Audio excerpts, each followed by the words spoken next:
Joining us now, publisher of The Ink and MSNBC political analyst Anand Giridharadas.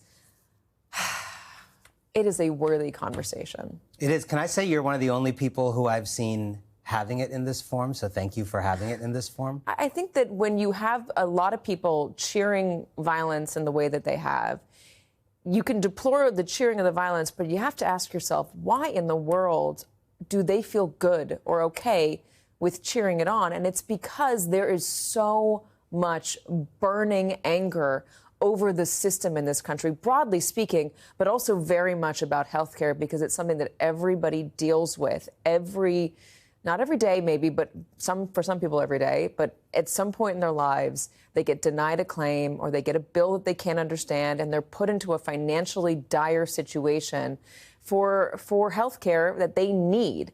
And so it's something that cuts across the political spectrum. You're talking about how there is a way to condemn the violence and also address the problem. And by addressing the problem, addressing the anger, you're actually going to stop more violence from happening.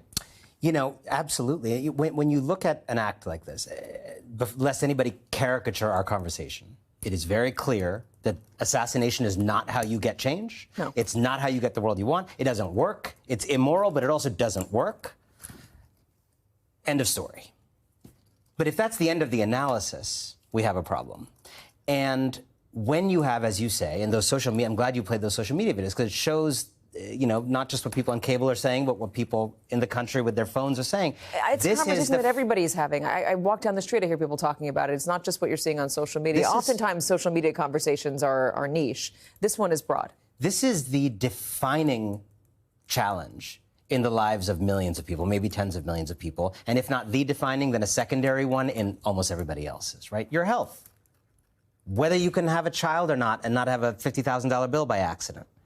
Whether something breaks or not, you can get it fixed. I know so many people who actually have decent insurance, have some financial cushion if something goes wrong, and still things happen to them where a mysterious $100,000 bill for a shoulder surgery. There's a friend of mine told me this after this happened the other day. A mysterious $100,000 bill with insurance.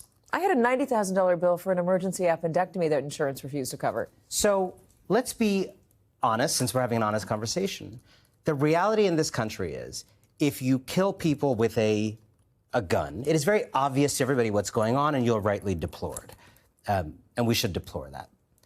If it is a more systemic kind of killing, as your social media person was saying, if people are being killed through PDF files and through claim denial letters and through a deliberate practice of saying no to a certain form of care that you know you're going to end up granting, but if you say no, 80% of people will lose steam and not appeal successfully, and you'll only have to give it to 20% of those people, and you factor that into your balance sheet. And if that is not an incidental thing that happens or bad apples, that's actually how you make money, because the health insurance industry is an industry that doesn't really exist in many other countries because they just take care of each other as part of the society.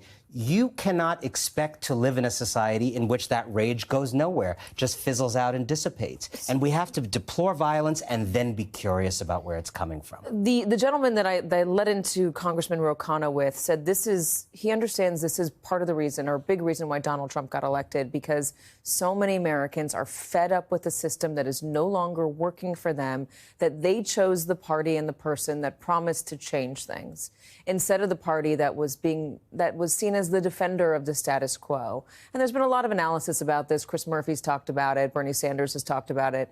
Lots of people have come out and said this is the Democrats' fundamental problem. Do you see this as something that is actually going to get addressed by the Republicans? I mean, they've promised a lot of big change. Is what you're seeing from who Donald Trump has so far surrounded himself with, are these folks that are going to help people out with a predatory insurance system? Unless RFK Jr.'s raw milk deliveries are gonna cure all these conditions, no, I don't think so. No help is going to come from these Republicans. But you're right that the reason many people turn to them is the desperation. And I think, you know, when you and I or anybody else here has a conversation, it's usually one issue at a time. We're talking about health care now, or we're talking about the border. I think there's a more generalized political emotion in this country. A lot of what I write about is the political emotions underlying these issues. Helplessness, if you go right? beneath the trans rights fight, what's happening with your kids in school, or beneath the border fight, or beneath what was January 6th about, a very common political emotion on the left and right is a sense of defenselessness. I would argue it is the common culture right now that unites 80 to 90% of Americans. A feeling that no one's coming to help you, no one's hearing you, the people trying to tell you how things are, maybe people like you and me, there's a feeling that we don't get you, we don't reflect reality. There's a feeling that people with money don't care, people who run companies don't care, your employer doesn't care. And it is not neatly mapped onto, therefore you're the left or you're the right. It is not neatly mapped onto issues. It is a generalized pessimism about being heard and being helped. And that is the most dangerous thing for a society, because then people wrongly but predictably will start going it alone. And it's been festering now for a while. I wrote in my 2016 book about Donald Trump's first win that part of what fueled it is this feeling of helplessness, defenselessness, lack of agency, that it felt like you were screaming at the top of your lungs in a room full of people wearing headphones.